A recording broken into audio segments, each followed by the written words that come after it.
Good day, ladies and gentlemen. This is Mr. Wilson here, just to show you a quick little tutorial on how to do digital painting, or one way to do digital painting. So what we're going to do today is I found this picture of a little happy bunny online holding an egg, and I went ahead, I've already labeled my layer, I've locked it off to make sure that I can't damage or do anything to it. So I'm going to make a brand new layer by coming over here. I'm going to call this color. Now, just to explain the method to the madness before we really get going, is what I'm going to do is create a base color throughout my character, and then I'm going to go and have an additional layer of shading on top of it. Now, you can do it by putting either all your colors on one layer, or we can do it on multiple. And I'm going to show you how to do both. So let's start with just the one, and I'm going to start with my bunny. So I'm going to come over here, click on here, grab in my hues, and I'm going to make it a purple bunny.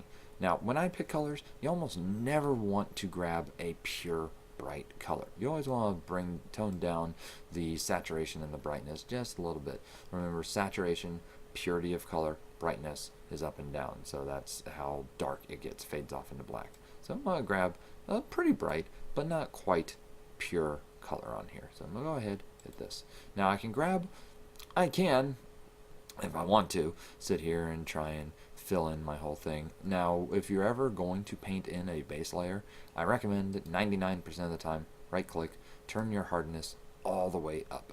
And what that does is it guarantees you get a nice sharp layer as you're doing your editing. It's not going to get fuzzy and overlap on something else. It's going to stick right to the size of your brush, and that's a good thing in this case.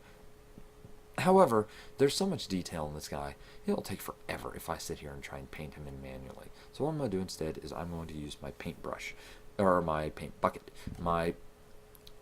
Now, just because I'm a hotkey fanatic, B for brush, which is what I currently have, or G for gradient, but gradient also has the paint bucket underneath it, and that's why the hotkey is the same. So I'm going to stay on my brush just for a second. So again, B for brush is there. So I'm going to hit G for gradient, but if you look, it grabs me my gradient tool. But if I hold shift and hit the hotkey again, it will cycle through all of them that is in there. So if I hit it a second time, it grabs the paint bucket, and if I hold shift and continue to hit G, it'll go to the 3D one, back to the gradient, back to my paint bucket.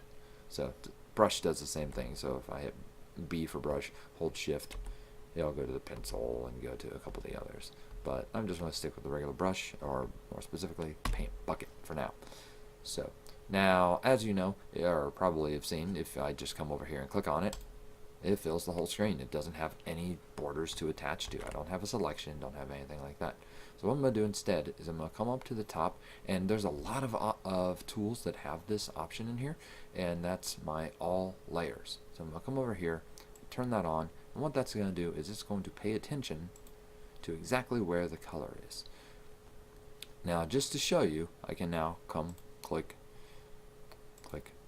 Now, it doesn't always work perfectly, and let me show you what I mean. I'm going to zoom in on his face right here, and you can see I've actually got a couple of spots right here where it didn't show up. So I'm going to grab my brush, make it smaller, and now I'm going to use my brackets.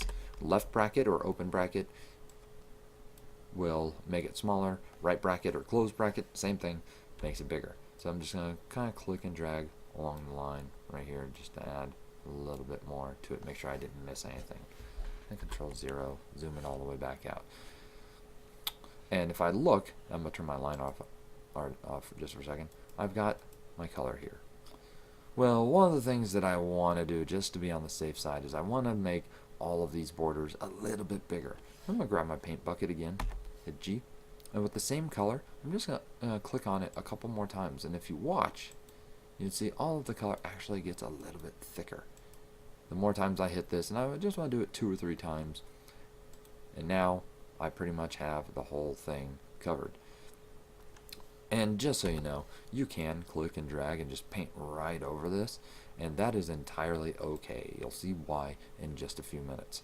So I've got my color here. I need to get a color for his mouth, so I'm going to come over here, grab it, kind of like a pink mouth, so I'll give it right about there.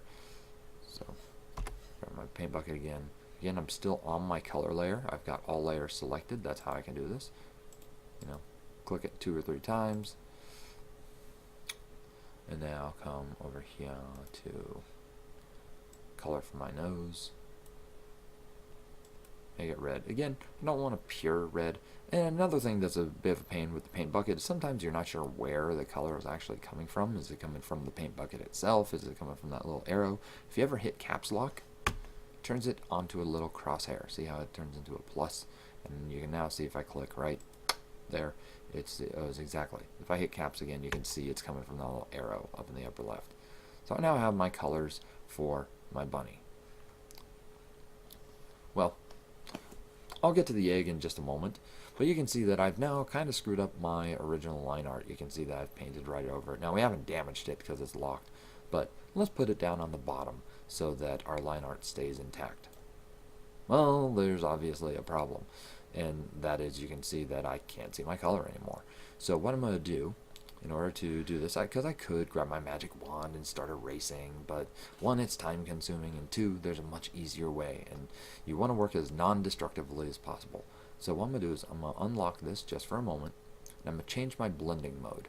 Blending mode is a way of having the layer interact with everything underneath it. So I want my line art to show through, keep my black showing, but I want the white to disappear. And there's a blending mode to do that, and that is multiply. If I click multiply, boom, all of my line art perfectly preserved. So now, and again, that is because I had a pure white and a pure black going around on this. So, and you can see if I turn it off and turn it on, it doesn't quite match. So, alright, so I now have my art, which I'm going to lock again just to make sure I can't screw up again, and I've got my color. Well, I'm going to go ahead and make a second color at the moment, just to kind of show you what it looks like if you separate them. So I'm going to do this color 2. And this is going to be my egg. So I'll go ahead and I'm going to grab yellow. So come over here, grab kind of medium yellow, hit OK. Still got my paint bucket on. Boom. Click it 2 or 3 times just to kind of make sure it fills all the way up. Alright. So now I'm going to start my shading. So I'm going to make a new layer. I'm going to call it shading. Now just so you know, you can do all of this on one layer. I highly recommend not doing it that way. If you ever decide that you want to change your color, you don't like your shading, whatever reason is, you can't fix it if it's all on one layer, or you can't easily fix it if it's all on one. If it's on multiple, all you have to do is turn it off. Say at some point in the distant future, I realize that I screwed up on my coloring when I did my egg. All I have to do is turn it off. Nice, simple, quick. It would take forever to repaint something like that. So I now have my shading. Well, I want to start off with the shadow. So start here. And rather than, and if you don't have your color, say you've still got a purple, or if you've grabbed something else, if you have your color picker, all you have to do is move the mouse over to the side, click on the color, and we can start with our base shape again. Well, I now want a darker color of exactly this. So to get that, I'm going to come over to my brightness and drag it straight down like that. Now, I'm going to get darker than I would probably ever need for the shadow, but that's okay. It's always easier to lighten or to darken than it is to lighten. So, and I'll show you what I mean by that. So, I'm going to start with and I'm now going to paint this in manually. So I'm going to grab my brush, right click, turn the hardness all the way down. So, and just kind of click once, you can see it's a little soft and fuzzy. Control Z, I'll undo that. Now I'm going to give myself a bigger brush. Remember the brackets from earlier? Take that, make it bigger. I'm also going to take my opacity and turn it down to about somewhere between 30 and 50. So make this a little bit bigger.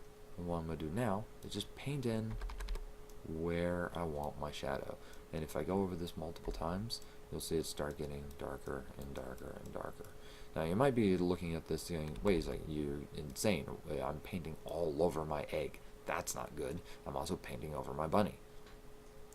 And this is why we put colors on different layers.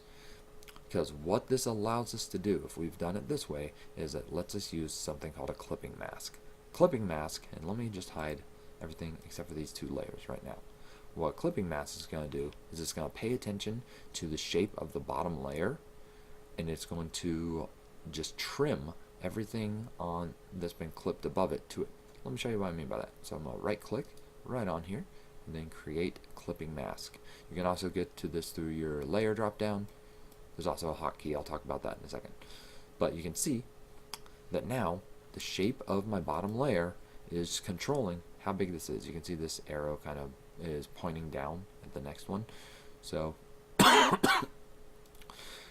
if I grab my move tool, you can even see that this is still here. You can see right to the edge of the screen. So this was my original artwork. I'm just moving it around. I can do the same thing. If I move my egg, my shading color stays in the same spot. I don't want to. I'm going to leave that right where it was. But now you can see I've got my shading here, and it automatically trims itself. Makes life a lot easier. So I'm going to turn on my line art just for a second and add some more into my shadow. So I'm going to now add a little bit more darkness. Oops. Make sure you are on your right layer when you are doing that. Just proving your point. Everyone makes mistakes. So I'm going to add some more darkness like right under his hand. Because it's always easier to build up shadows than it is to try and come through and remove them. You can. I'm actually going to in just a moment. So, in fact, I'm going to grab my eraser. So, E for eraser. Right click. Hardness all the way down. Turn my opacity down to about 25. Do the same thing. Make this bigger. Except now I'm going to give it a little bit of a highlight down on the bottom, just to make it look a little bit more interesting, like the light is bouncing off something else. So, alright. But yeah, that's the real quick way of doing shading if you're using a clipping mask. Now, let's say that you did like what we did with the bunny, and we've got all of this on its own layers right here. Now, you can still kind of do the same thing, except we can't get away with doing a clipping mask at all times because we've got these multiple different colors right here. So if I grabbed, in fact, just a demo very quickly. So I'm going to call this shading. By the way, we'll call this shading 2 just because this is color 2. Those two go together. So I got shading color. Now going to grab my color for him, grab my brightness down,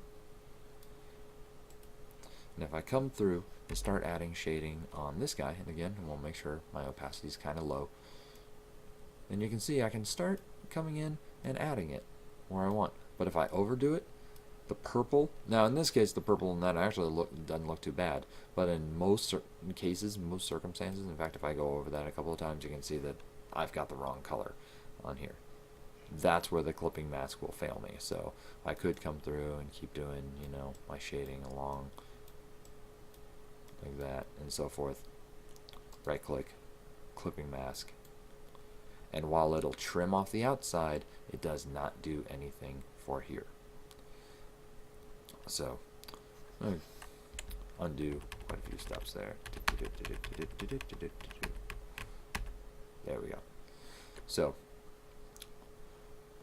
what I'm going to do, and by the way, you can still use it. It just doesn't work when it goes from color to color like this. So I'm going to show you just in the last minute that I've got here that I'm going to come along like this. So if I want to do a separate color, what I have to do is make a selection on it. And what I'm going to do here is grab my magic wand. So again, W for quick select, Shift W switches me over to my magic wand. Again, I'm going to go to sample all layers, or I can click on my color one. Either one works. So I'm going to do sample all. I'm now going to grab this color here, make it darker, and I can paint right on my shading layer, and that's how I can do digital color.